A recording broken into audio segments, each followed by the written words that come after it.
Elevator Threesome with the Girl Next Door. Couples Threesomes 2. Written by Connie Cuckquean. Narrated by Kelly Morgan.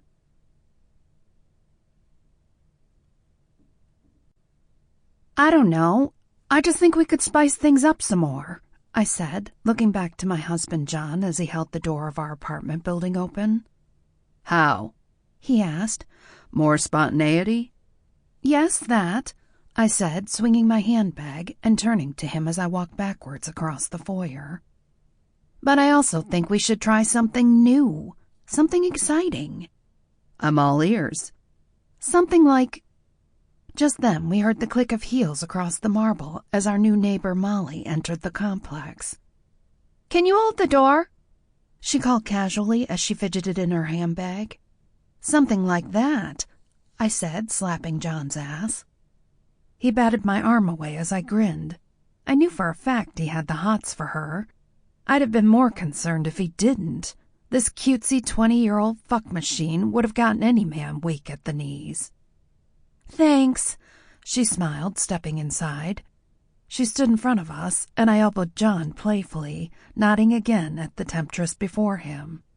He was embarrassed by me, but I reveled in it. The idea of John with another woman was always something I'd have been willing to try, as long as it meant coming back to me.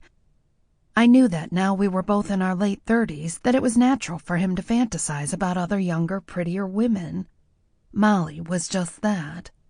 She had a bob of light blonde hair and a slender neck that led down to her square shoulders.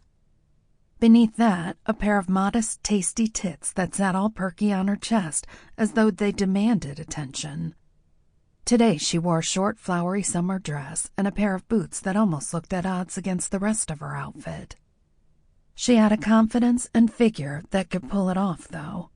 John was in jeans and a plaid shirt, and I wore a pair of yoga pants and a light sweater.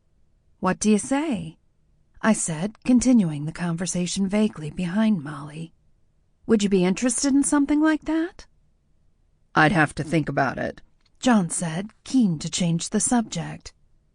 "Make sure you do. I want to hear every last naughty thought about it." I nudged him as I spoke and giggled.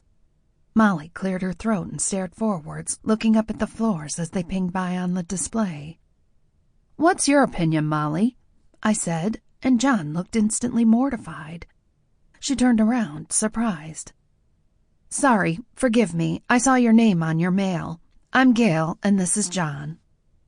"Nice to meet you." John nodded, already blushing. Sample complete. Ready to continue?